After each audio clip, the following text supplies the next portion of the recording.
On the Grit and Grace podcast, we shine the spotlight on the stories behind the leader. Money, negotiation, who's great at it, who's not. That question comes up all the time. How much money do you think I am worth? Joining us today is Jocelyn Yacoub, the trailblazing CEO behind Yacoub Elite Search. In 1997, she flipped the model on headhunting by acting as the agent to the talent. In this episode, we explore the hot topic of salary negotiation and the art of leadership presence. Plus, Jocelyn offers her frank and honest take on a critical topic. Are you truly ready for that promotion and level up? Get ready for an action-packed conversation. Let's dive in. I was thinking about how you've paved the way for so many top performers and leaders. You've been in business for 25 years. Can you talk a little bit on your own personal stamina? You as a leader, a CEO, a founder, what if you had to do in your life to sustain this business and reinvent yourself and to keep the passion alive? Paving the way. Mm-hmm. So I like how you frame that.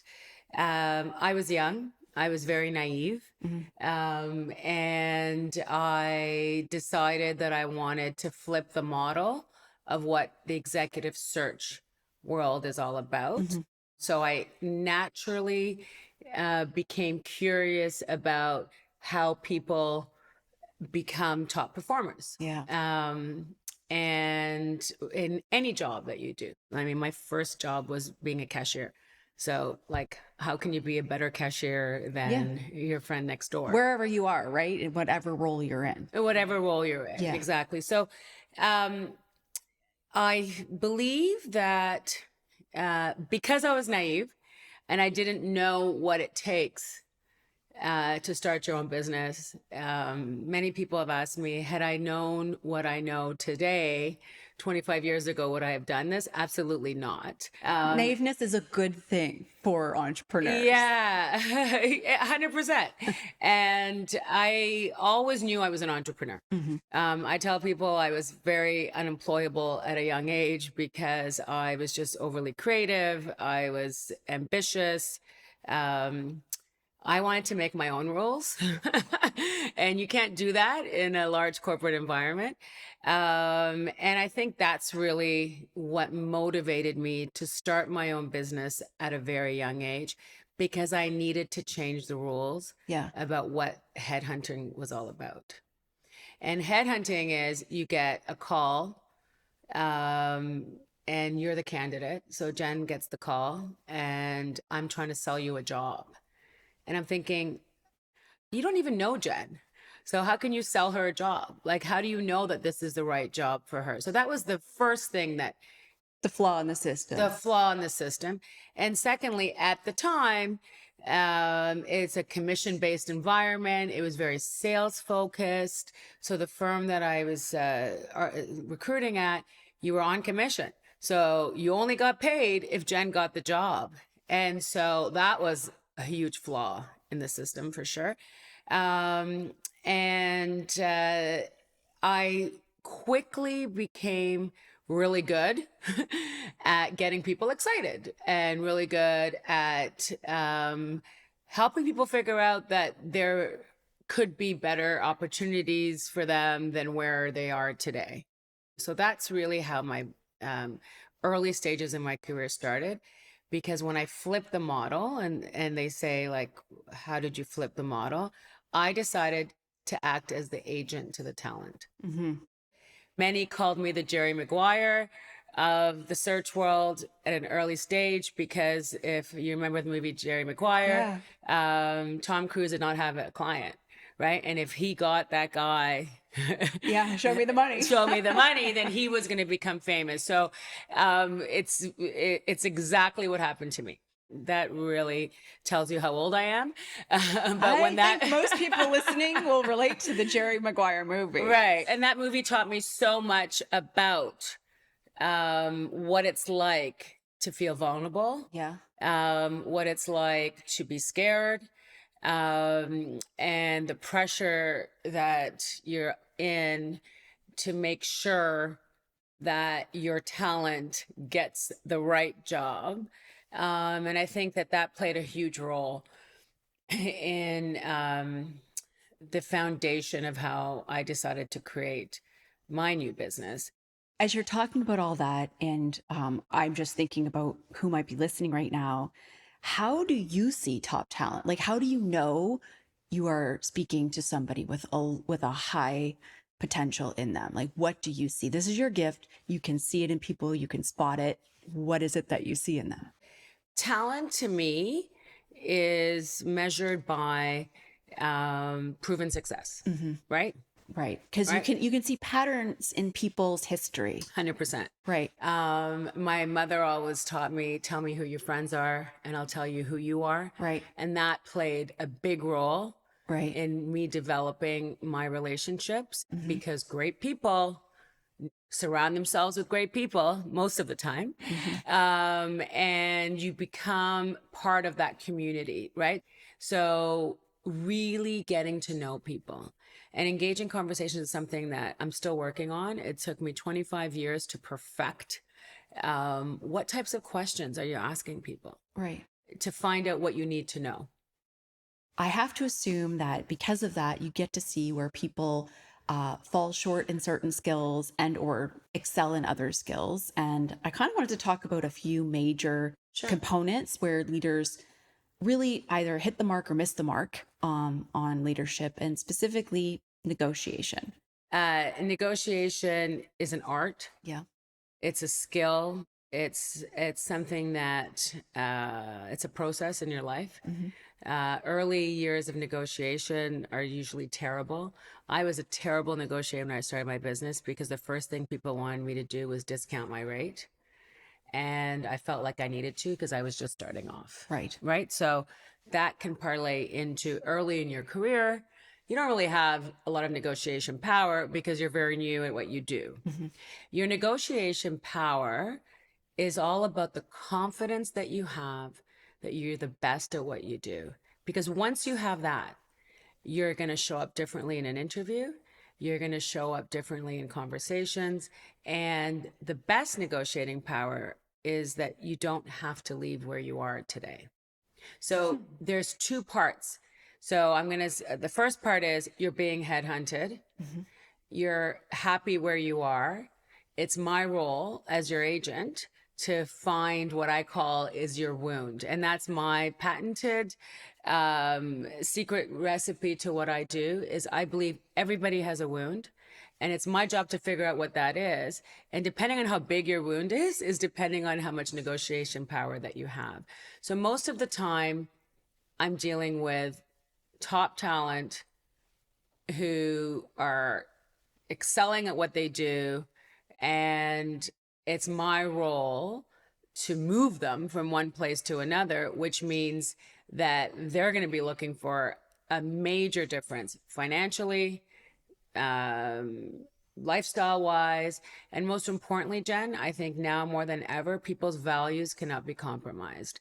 And once you have those three things figured out, how much money do you think I am worth? That question comes up all the time. Yeah.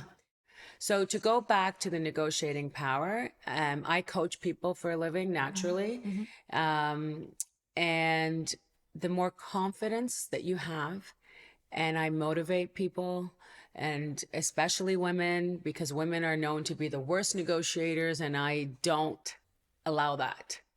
Negotiating should not be a gender. So it is all rooted in their own personal value and sense of worth. 100%. Okay, so that's the wobbliness. If I have a wound where I'm not valuing some part of myself, then that leaves me more vulnerable to not being a strong negotiator. Is that what you see? Yes. Yes. Right? Yes. How does it show up? It shows up in your conversations. It shows up in your facial expressions. It shows up in your ability not to feel that you are confident enough about a certain wound that you may have, right?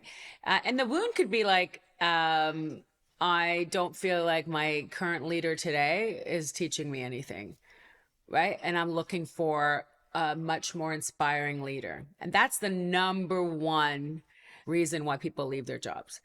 It's Wow. the leader that they work for. And I've become a leader expert, a people expert, Yes. and I stress to everyone, if you're not working for the right leader, you will not feel inspired or successful. So my role has now become more of connecting the right leaders together, more so than being a headhunter. And you asked me that at the very beginning, like, how do you know that this person is a top performer?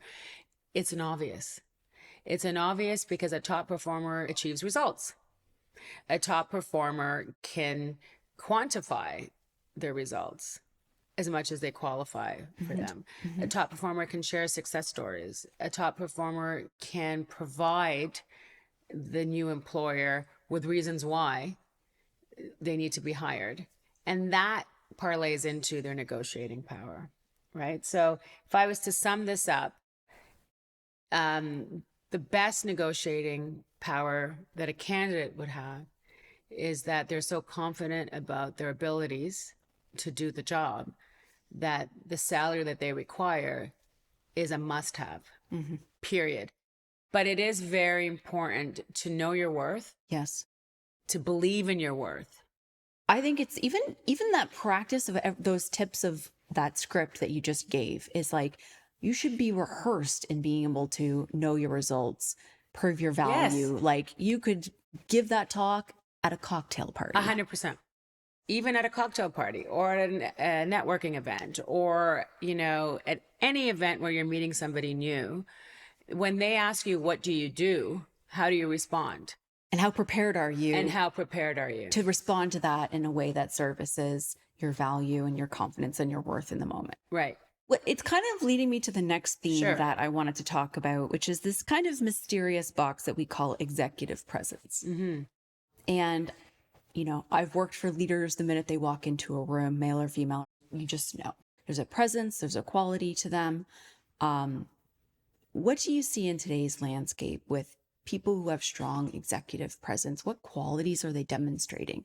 Having the presence to command a room, to be heard, to have something to say that others will want to hear, and to be able to navigate through a group of people. So there's a whole list of things on executive presence. I'm happy to give tips all the time, but most importantly is, how are you received, and who is your audience, and how did they feel after they met you? So oftentimes we'll get feedback from a meeting that occurred. Anyone that's represented by Yacoub, you'll never hear they didn't have executive presence, because they wouldn't be presented if they did not. Right. So that's the magic, right? So, however, feedback has, they weren't confident in their answers. And that goes back to your point, Jen. Yeah. Like, be prepared to validate why you are a top performer. I think that also what I just know for myself and other leaders that I admire, you have to cultivate that on the inside and have that kind of core steadiness. I don't have the stats, but I can tell you that most top performers are athletes. Having that team sport to off balance your day-to-day corporate life is really, really, really crucial. And those that are not into sports have to be passionate about something. So I think to your point, working on yourself requires a lot, and it's mental health month awareness. So just on that topic, and I just did a very simple post, you need to take care of your mind as much as you need to take care of your bodies. And that's really, really crucial. I think that plays a huge role in what leaders have to do to show up For other people. Because are you inspirable? And it's a habit, and a mindful habit, and it's easy to be, burnt out, overworked, but it's on us to turn it around. And Absolutely. yeah, lead a better life. The last piece I wanted to talk about, do you ever see people chasing the role for the wrong reason? Always. And how should people ask themselves the question of, why am I wanting this? what could be some advice that people can just take away to know, do I want to have this role or do I want to prove that I can have this role? Like Chasing the role for the wrong reasons is probably happening more in organizations these days than it should be, because of people's ambition, because of people's ego, because everyone is so title driven. So that would be the wrong reason, right? Of course, chasing the job that you want, it has to come with a lot of work. And how are you going to be successful in that next role? how do people know that they're doing it for the right reasons? It should be that body of work inspires me. I could put my own kind of stamp on that strategically, or I Right. think I could solve the problem for the company. Like that's how I look at it. Sadly, I see too much in my world, but how are you being received in that role? So does the CEO of the company think that you should have your boss's job? Because you're going to have to report to him directly, or her, Right. if you do get that job. And so it's really about understanding, I might want the next job and I might think I'm ready for the next job, but am I the right person for that leader? Okay. And that's huge, right? So whenever the leader changes, everything changes. You might be ready for the next level. You might feel like you're ready for the next level, but is the next level you, right? So it takes a lot of self-awareness, but it takes a lot of understanding from the leaders around you or the clients around you.